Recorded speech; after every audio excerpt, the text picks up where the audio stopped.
Les amis, bonsoir à tous, bonsoir à toutes et bienvenue dans cette nouvelle vidéo. Comme vous avez pu intelligemment le remarquer sur cette magnifique miniature faite par mes soins, la vidéo sera un petit peu spéciale. Elle sera surtout très différente de celle que vous voyez sur la chaîne étant donné que c'est mon premier feat avec d'autres gens du monde de YouTube et plus précisément du monde de l'horreur. Pour vous raconter la petite histoire, en gros j'ai été invité dans un lieu à Paris incroyable. De base, je vous avoue, je savais pas trop ce que j'allais y foutre. Mais en tout cas, je peux vous dire que c'était un endroit glauque, c'était froid, c'était effrayant. Et au final, non, je me suis juste rendu compte que j'étais arrivé à la gare Paris-Bercy. Mais quelques heures après, j'ai pu enfin me rendre dans ce fameux lieu où j'ai pu tourner une vidéo avec des youtubeurs que vous connaissez forcément. Vidéo que vous allez bien sûr découvrir dans quelques secondes, dès que j'ai fini de raconter ma life et de vous casser les burnes. Et c'est du coup avec joie, fierté et plein d'autres trucs très solennels, je vous le jure, que je vous souhaite à tous et à toutes un bon visionnage. Nous on se retrouve dans une prochaine vidéo, vous en faites pas. Et bien sûr, gros courage à vous parce que vous allez en avoir besoin.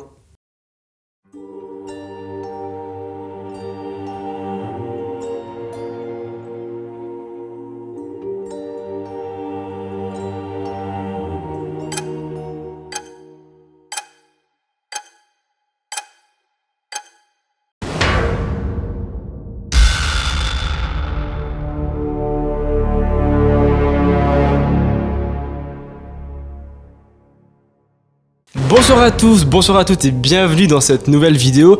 Aujourd'hui, on a une vidéo assez spéciale puisque je ne suis pas seul. Je suis accompagné de trois de mes confrères de Stray d'horreur, Aken, Salut. Kratos, Salut. et Joe. Salut tout le monde. Vous les connaissez sûrement, mais vous les regardez moins que moi j'espère. Qu'est-ce que tu veux, c'est ta vidéo mon frère. Et ils ont aujourd'hui pour vous des histoires incroyables qu'ils vont vous raconter ce soir.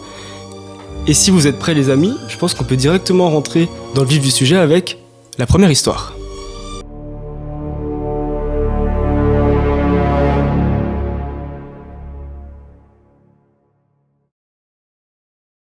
Cette histoire, les amis, ce sera l'histoire d'Olivia. Olivia avait 22 ans, elle était étudiante, elle était en colocation avec une autre étudiante qui était un peu fêtarde. Olivia, elle était quelqu'un d'assez chill, elle aimait plutôt rester à la maison.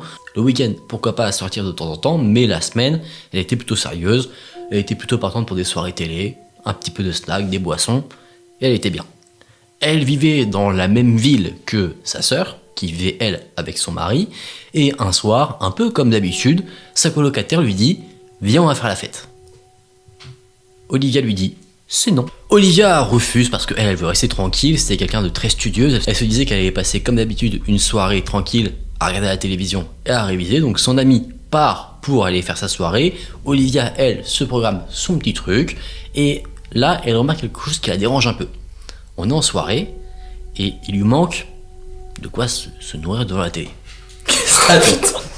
J'ai compris. Non, c'est un truc bizarre. Et je repose ça dans le bruit de paix, je suis fait à ce moment-là. Donc ce qu'elle se dit, c'est qu'elle va aller dans une sorte de station-service pour aller acheter de quoi manger pour passer la meilleure soirée de sa vie. J'abuse peut-être un peu, mais vous avez compris ce que je voulais dire. C'est vraiment très exagéré. Donc elle va à la station-service, elle était plutôt confiante parce que ce jour-là, elle avait fini les cours assez tôt et elle était allée chez le coiffeur et elle avait donc une belle coupe, elle se sentait très à l'aise dans sa peau. Donc elle marchait fièrement, elle va dans la station-service, elle remarque qu'il y a un groupe de jeunes, à peu près la vingtaine, elle sait pas dire si c'est des étudiants, des membres d'une fraternité, quelque chose comme ça, mais des jeunes. Ils ont pas un look délabré, c'est pas des jeunes qui mettent mal à l'aise quand on les croise, ils sont en bande et Olivia remarque que ces jeunes la regardent. Quand elle est entrée dans la station-service, eux ils s'y trouvaient déjà, ils faisaient quelques achats, Olivia a pris ce qu'elle voulait à manger.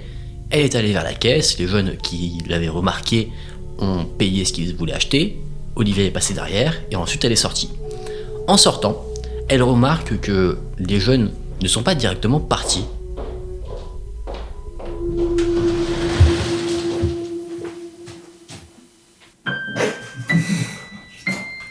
Juste, tu peux continuer. Hein. Ça commence.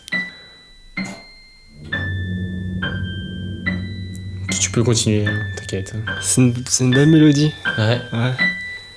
C'est un peu flippant par contre. Mais c'est doux. Ouais, c'est pas mal, ouais. Putain. Vas-y, hein, écoute. Hein. Elle remarque les jeunes qui étaient... J'avais pas fini de jouer!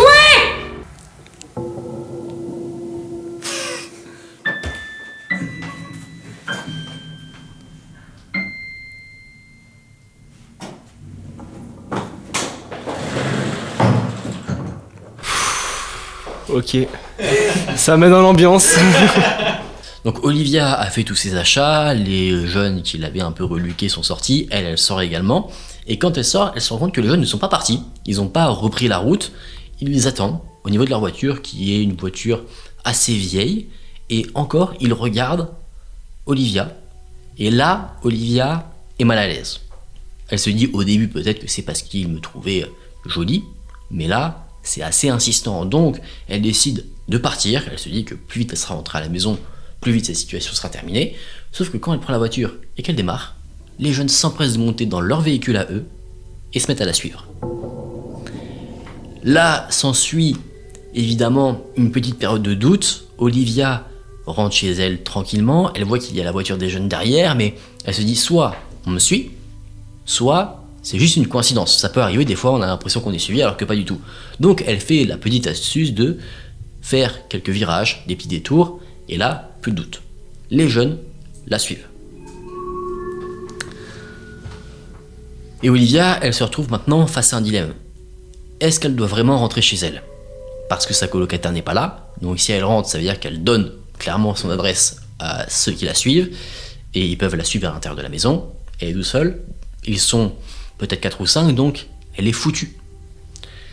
Donc ce qu'elle décide de faire, c'est de ne pas rentrer à la maison, elle décide de continuer un petit peu la course-poursuite. Les jeunes, eux, derrière, essayent d'attirer l'attention d'Olivia en faisant des appels de phare, en accélérant pour vraiment coller derrière sa voiture, ils ralentissent, vraiment ils conduisent n'importe comment, et à un moment donné, Olivia s'arrête à un feu, et elle se dit que peut-être en fait ces jeunes ne la suivent pas pour de mauvaises choses, mais peut-être quand elle est partie de la station-service, ils ont remarqué qu'elle avait peut-être un pneu crevé, enfin quelque chose qui n'allait pas sur son véhicule, et que les jeunes ont vu ça, et qui se sont empressés de la suivre pour la retirer. Donc elle se dit peut-être qu'il y a quelque chose qui n'est pas malsain du tout dans cette histoire. Sauf que les jeunes ne lui parlent pas quand ils arrivent à son niveau, ils ne font que la regarder, mais avec des yeux pas amicaux du tout. C'est des yeux qui sont assez menaçants, un peu comme un lion regarderait sa proie au loin. Donc, Olivia, évidemment, est mal à l'aise. Elle décide de prendre en compte, cette fois-ci, non pas une situation qui peut être une coïncidence ou une situation qu'elle n'a pas compris. Pour elle, maintenant, il y a situation de danger. Donc, elle décide de reprendre la route. Elle essaye de semer ses poursuivants, mais elle n'y arrive pas. Et là, une idée lui vient en tête. Au début de l'histoire, je vous ai dit qu'elle vivait dans la même ville que sa sœur. Et il se trouve que le mari de sa sœur est un militaire. Un militaire qui sait se défendre, qui est assez imposant, et qui possède également une arme à feu. Donc, ce que fait Olivia, c'est qu'elle prend son téléphone au volant, à ne pas faire évidemment. Elle appelle sa sœur pour s'assurer que son mari est là. Parce que si elle met en place une stratégie vis-à-vis du mari, et que le mari n'est pas là, ça pue. Donc elle appelle sa sœur, en pleurs, parce que paniquée, elle sait que si jamais les hommes arrivent à la rattraper et à la faire sortir du véhicule, peut-être qu'elle ne reverra plus jamais la lumière du jour. Donc elle appelle sa sœur, elle demande si le mari est là. Oui, il est là. Donc elle se dit que finalement, elle peut mettre en œuvre son plan et aller chez sa sœur et se mettre en sécurité, et que si jamais il y a problème, le beau-frère est là, castagne. Donc, elle prend la décision d'y aller. Le petit problème, c'est que la sœur vit à une quinzaine de minutes de là où se trouve Olivia. En plus de ça, ce qu'elle doit traverser, c'est une ligne droite, et quasiment à chaque carrefour, il y a un stop. Donc ce qu'elle décide de faire, c'est un truc très dangereux, elle décide de griller tous les stops. Après, dans sa tête, c'est soit elle s'arrête, Raison, hein, pas de choix. et elle a affaire à des hommes et elle sait pas forcément ce qui va lui arriver, soit elle prend cette décision-là, et certes, elle risque sa vie, mais elle a aussi une possibilité de s'en sortir. Pas de chance pour elle, les hommes qui la suivent ont la même démarche. Ils la suivent, toujours, sauf que là, elle va beaucoup plus vite, donc elle met pas forcément 15 minutes à arriver chez sa sœur, elle en met plutôt 5.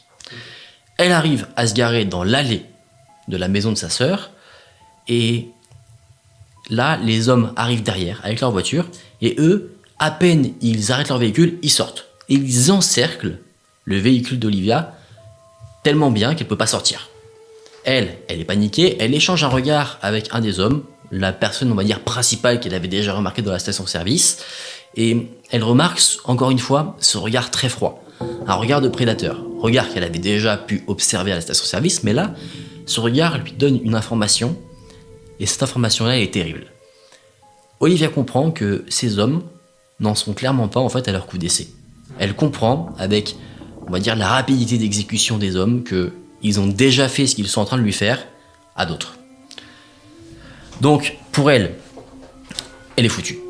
Inspiration. Okay. Non, elle est totalement en panique. Elle essaye de retenir sa portière parce que les hommes essayent d'ouvrir. Heureusement, elle avait eu la démarche de verrouiller le véhicule quand elle est partie de la station-service. Mais ils essayent de défoncer les portes. Et là, un coup de feu.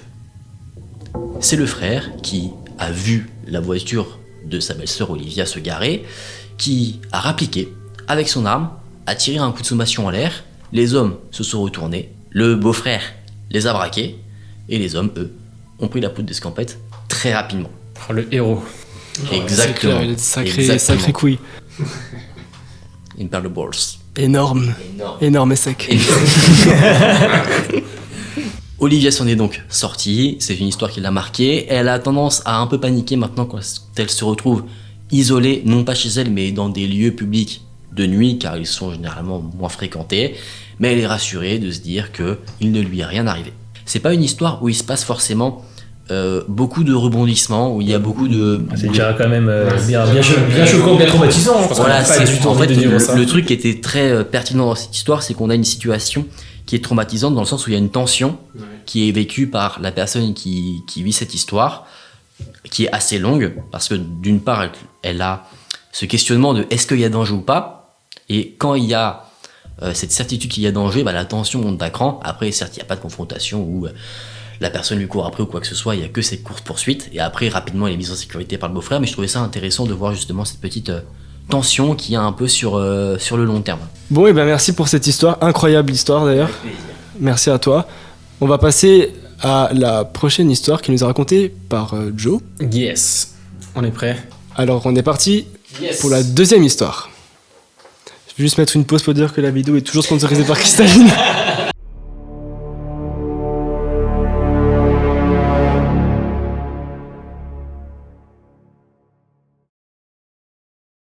Ok, donc est-ce que vous êtes prêts pour cette deuxième histoire? On est prêt. Yes, lance-toi. Cette histoire, c'est aussi un fait divers, donc qui... Putain, c'est toi qui troll maintenant là. Non, c'est lui, regarde les sourires qu'il avait. J'ai rien fait. C'est un fait divers aussi, qui est donc vérifiable. Et elle se passe le 29 novembre 1970 en Norvège, dans la vallée d'Isdal. On est un petit matin, et il y a un randonneur qui est avec ses filles et qui se balade, qui fait donc sa petite randonnée du matin. On est en hiver, il y a de la neige partout, il ne voit pas très bien. Mais un moment, au détour d'un petit rocher, il remarque qu'il y a quelque chose sur le sol. Et ceux qui vont voir, ça va les horrifier, parce qu'en fait, ils vont voir un cadavre. Et c'est le cadavre d'une femme qui a été calcinée. Ça annonce le ton direct. Ah, ça vient tout de suite, et vous allez voir, ça va devenir de plus en plus mystérieux. Ils trouvent donc cette femme, bien entendu, ils appellent la police, il y a des recherches qui vont être faites, et en fait, c'est l'enquête qui va vraiment être mystérieuse, parce que encore une fois, on n'a aucune idée de ce qui s'est passé. On a plein de théories, encore une fois aussi, mais c'est très étrange. Première chose, quand ils regardent et qu'ils analysent ces vêtements, ils remarquent que toutes les marques que possèdent ces vêtements ont été coupées, comme si on ne peut pas savoir de quelle marque sont ces vêtements. C'est assez étrange, et en fait quand on va regarder dans son sac, ils vont remarquer que c'est la même chose pour tous les objets qu'elle a, c'est-à-dire qu'elle a une bouteille d'eau par exemple, là l'étiquette a été enlevée. On n'a aucune idée de pourquoi, c'est assez étrange, c'est comme si elle voulait cacher quelque chose, mais les enquêteurs ne vont bien entendu pas s'arrêter là, ils vont continuer, et ils vont réussir à remonter à un hôtel dans lequel elle avait séjourné. Et en entrant dans la pièce dans laquelle elle avait dormi du coup les dernières nuits, ils vont fouiller dans ses bagages, et en regardant dans ses bagages, encore une fois c'est la même chose. Tous ces vêtements, il n'y a aucune étiquette, tous les objets, les marques sont enlevés.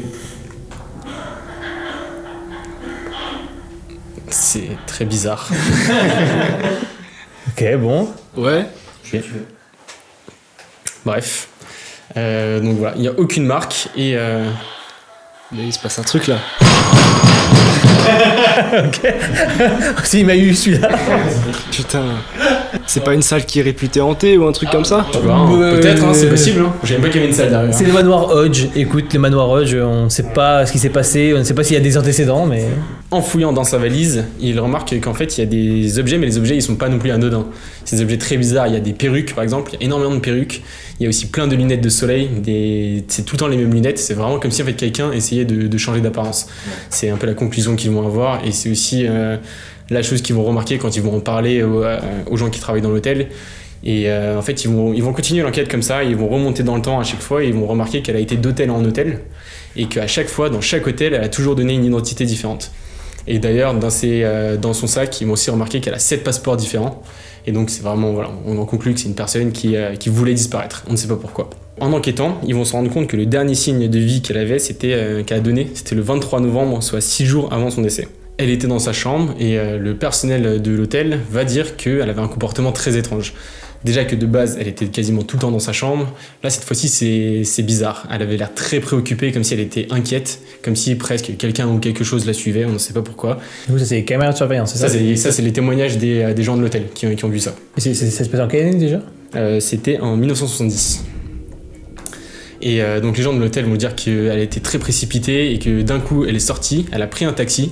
Et c'est la dernière fois qu'on l'aura donc vue vivante. On n'aura jamais réussi à retrouver le chauffeur du taxi. On n'a aucune idée de qui c'est, ni de pourquoi on n'arrive pas à le retrouver. C'est quand même très étrange, alors qu'on a sa plaque, on a tout le reste. Donc voilà, c'est les derniers signes de vie qu'elle a donnés. Donc maintenant, à part ça, on n'en sait pas plus. On a plein de théories. Il y a des personnes, par exemple, qui auraient affirmé que quelques mois avant, ils auraient remarqué que cette dame était là et qu'elle était en train de surveiller une base militaire. Et donc c'est là en fait qu'il va y avoir la théorie principale qui dirait que ce serait une espionne, peut-être qu'elle aurait quelque chose à voir avec l'armée russe, parce que c'est pas très loin, à ce moment-là c'était la guerre froide, et donc c'était possible qu'elle soit une agente infiltrée, quelque chose du genre. Mais le mystère reste entier, on n'a aucune idée qui est cette personne, et jusqu'à aujourd'hui on continue à l'appeler l'inconnu d'Isdal. Ils l'ont peut-être fait disparaître. On ne sait pas en fait, on n'arrive pas à savoir, on n'a jamais pu l'identifier. C'est vrai qu'il y a un détail que j'ai pas donné et que j'ai complètement oublié, c'est que quand ils ont analysé son corps, ils ont aussi remarqué que la peau de sa main était complètement limée. Les empreintes. Il me semble que on peut pas reconnaître aussi quelqu'un avec les dents. C'est peut-être possible, en tout cas là, peut-être que ça n'a pas été fait, je sais pas. En tout cas 50 ans plus tard, là, on sait toujours pas qui c'est. Et ça reste, le mystère reste entier. On suppose que peut-être le chauffeur de taxi aurait fait quelque chose. Le chauffeur de taxi, peut-être qu'il était impliqué, ou alors peut-être qu'on l'a fait disparaître aussi. Des trucs bizarres. Chelou en tout cas, très chelou. Bizarre et très étrange. D'espionnage un peu. Mais il y a vraiment un problème avec la GoPro. Je pense vraiment que c'est hanté à un certain niveau. Parce que ça fait vraiment genre la 5e fois qu'elle redémarre toute seule.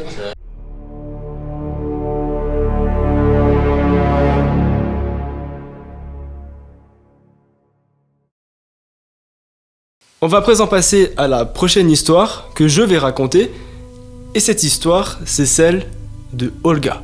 Olga, c'est une jeune russe qui avait à l'époque environ 12 ans. Un matin, elle se réveille et elle a une illumination. Elle a envie d'aller toute seule à l'école. C'est vrai qu'à 12 ans, elle a envie d'avoir une petite indépendance et jusqu'à maintenant, c'était ses parents qui l'emmenaient à l'école.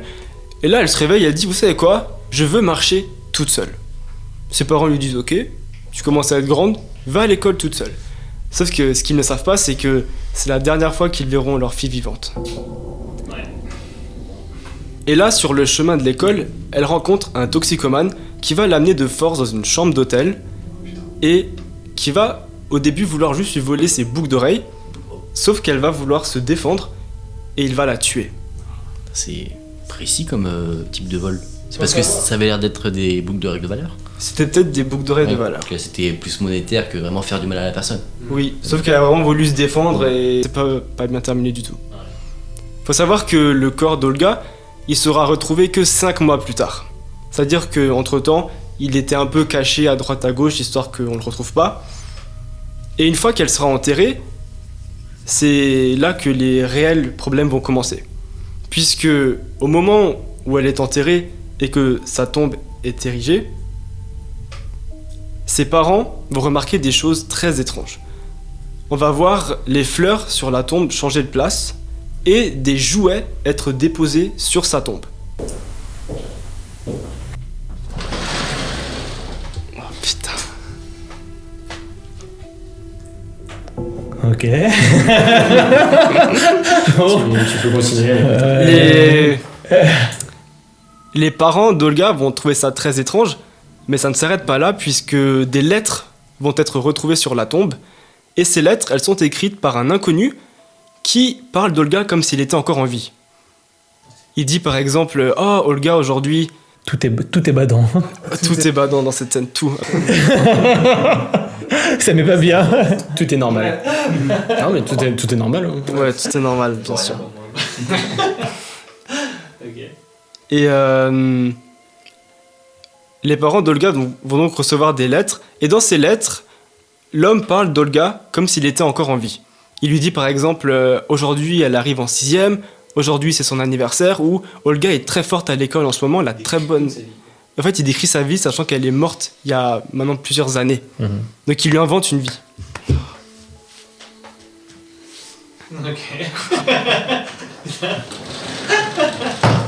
Les parents vont trouver ça très étrange et vont en parler à la police qui malheureusement ne va rien faire. En fait, il n'y a rien vraiment pour la retrouver, c'est vraiment juste des lettres anonymes, mais ce qui est vraiment très flippant, c'est qu'il parle d'Olga comme s'il était vraiment encore en vie et qu'elle vivait au jour le jour. À ce même moment, ils reçoivent une autre lettre, toujours probablement de ce même inconnu, qui dit que si une tombe grandiose n'est pas érigée à l'effigie d'Olga, il va la déterrer. Sauf que là, les problèmes vont vraiment... ça va aller de pire en pire, tout simplement. Parce qu'à ce moment-là, dans cette même ville, il y a plus de 26 cadavres de petites filles qui sont déterrés. La police commence à être très concernée, et ils vont voir un homme qui s'appelle Anatole. Anatole, c'est un Russe qui est très intelligent. Il est psychologue, il a de nombreux diplômes, et surtout, il est spécialisé dans les tombes et les rites funéraires. Il décide donc d'aller le voir pour avoir peut-être de l'aide pour trouver ce malade mental qui déterre des corps. Ils se rendent donc chez Anatole et la police remarque quelque chose de très étrange. Un petit peu comme dans cette pièce, il y a énormément de poupées un peu partout chez lui. Il y en a par exemple sur les chaises de la cuisine, il y en a une dans le canapé, il y en a une sur l'étagère, et c'est des poupées qui sont vraiment très grandes, presque à taille humaine. Ouais. Sans revenir là. Vous le sentez venir ? C'est dégueulasse, c'est horrible. Un des policiers décide donc de regarder d'un peu plus près cette poupée et se rend compte qu'il s'agit ni plus ni moins qu'un corps humain. Anatole est directement arrêté et il va expliquer son histoire qui est la suivante. Pendant de nombreux mois, il déterrait des corps d'enfants et il les mettait dans du sel pour les dessécher. Ensuite, il les habillait en poupées et les mettait un peu partout dans sa maison. Lorsqu'il commençait à pourrir, il mettait de la cire dessus afin de pouvoir faire une espèce de croûte avec la peau et que le corps ne pourrisse pas. Cet homme est en prison encore aujourd'hui et les photos de ces poupées sont actuellement diffusées. Vous êtes en train de les regarder et elles sont tout simplement terrifiantes. C'est dégueulasse. Ouais, c'est horrible. D'ailleurs, je tiens à dire que Olga faisait partie de ces poupées. D'accord. Ouais. D'accord. Incroyable histoire. J'étais Incroyable histoire. à fond dans l'info. C'était... J'étais à fond dans mes... Bah, j'avais vu les photos déjà. Des poupées ? Ouais, mais je connaissais pas l'histoire. Et du coup, quand tu connais Elle est l'histoire, vraiment tu te horrible. dis c'est chaud. C'est hard quoi. Ouais. La police a trouvé le responsable, donc Anatole, Ouais. un peu par hasard, parce que de base, C'était complètement par hasard. Il venait juste le consulter par rapport à l'affaire, et Par en fait, rapport, ouais. en allant le consulter, ils sont tombés en fait sur le responsable. Exactement, en fait, c'est vraiment un gros hasard. Le mec qui était spécialisé dans les rites funéraires et dans les cercueils, dans tout ce qui était mortuaire, était en fait un gros obsédé par ce genre de choses. En fait, c'est un gros fétichiste, quoi. C'est ça. Et le pire, c'est qu'il vivait avec ses parents. Et ses parents Lui, ils étaient pas au courant. Ses parents n'étaient pas au courant. pour les parents, c'était des poupées normales. C'était des poupées normales, flippantes, mais c'était des poupées que lui, il créait en fait, c'est tout. Pour lui, il était un artiste. Quel enfer. Et en fait, il passait tous les jours à côté des cadavres de ces jeunes filles sans savoir une seconde ce que c'était.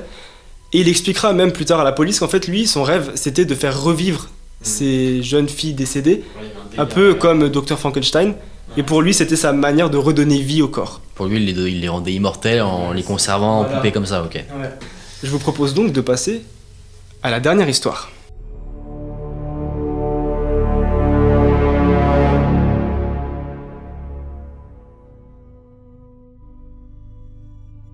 Du coup, la quatrième et dernière histoire, c'est l'histoire de Marie Lurancy Venom, mais qu'on va simplement appeler par son deuxième prénom Lurancy Venom. Vous allez très vite comprendre pourquoi. Alors cette jeune fille, c'était encore une fois une jeune fille complètement banale, comme d'ailleurs dans la plupart des histoires qu'on raconte sur nos chaînes respectives, qui est née en 1864 à Watseka, je ne sais pas si je prononce bien, dans une petite ville de l'Illinois, donc aux États-Unis. Et c'était la fille d'un couple de fermiers modestes et qui grandissait dans un environnement rural. Donc elle était un petit peu à l'écart, mais bref, elle vivait pas dans une grosse ville, quoi. C'était pas du Chicago, du New York, c'était un petit patelin tranquille, quoi. Et au cours de son enfance, c'était une personne complètement banale, heureuse, en bonne santé, absolument rien à déclarer, et tout ça jusqu'à l'âge de 14 ans.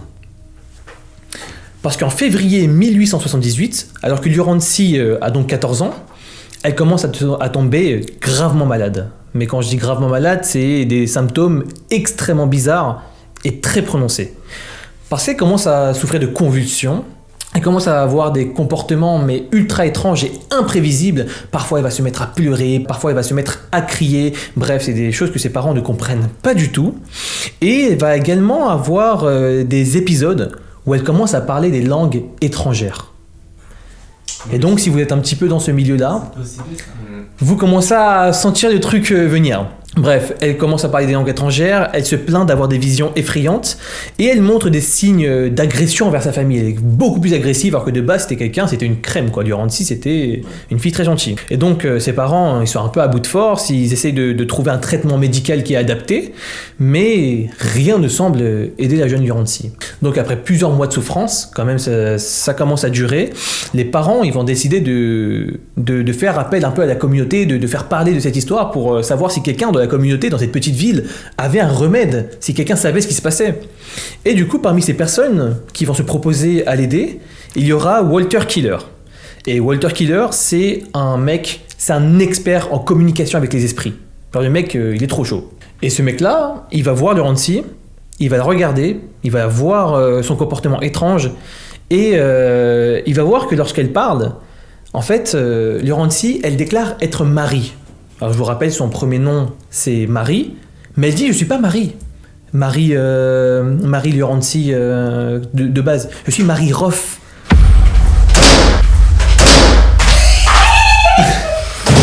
Ok. Bon. Belle esquive. Bon, t'as pas été faire one shot. Elle a un problème avec moi? Elle te déteste, clairement. Je t'aime pas du tout. Comme tout le monde autour de cette table. C'était en off, ça tu l'as donné. Ah, merde.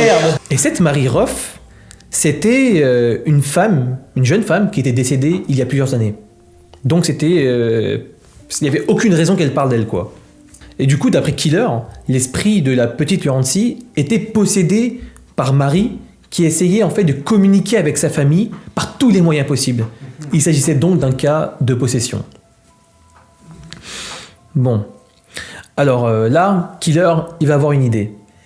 Il dit, comme on n'arrive pas vraiment à soigner la petite Lurancy, on va l'envoyer dans la famille de Marie Roff, avec ses parents qui sont toujours vivants.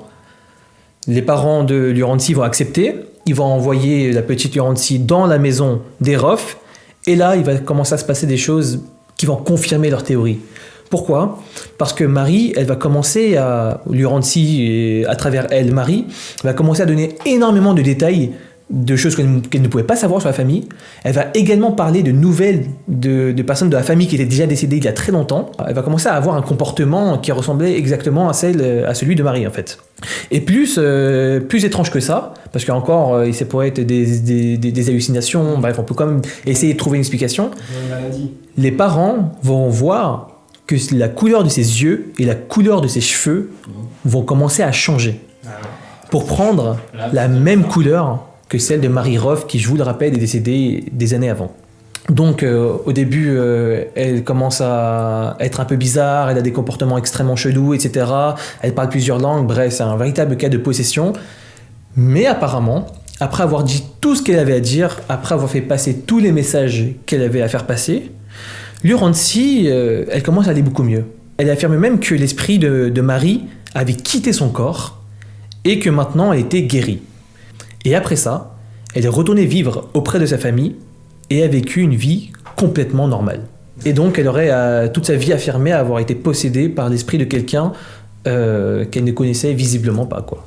Petit détail que je vous ai pas dit, c'est que l'affaire a été étudiée par ce qu'on appelle la Société pour la recherche psychique de Londres, qui a publié un rapport en 1887 et qui a étudié tout ce qu'on avait sur cette affaire parce qu'elle a été extrêmement documentée et on dit même que c'est l'une des affaires de possession les plus documentées qui existent. Elle a rendu son verdict donc en 1887 et a dit non, c'était pas un problème psychique. Ouais. Tout ce qu'elle avait, la petite Laurentie, c'était une véritable possession de la part de Marie Roff. Merci les gars. N'hésitez pas à vous abonner à la chaîne du Juliano, c'est un grand ouf. C'est un très bon. Et à bombarder aussi la barre de commentaires, c'est important. Hein, d'accord.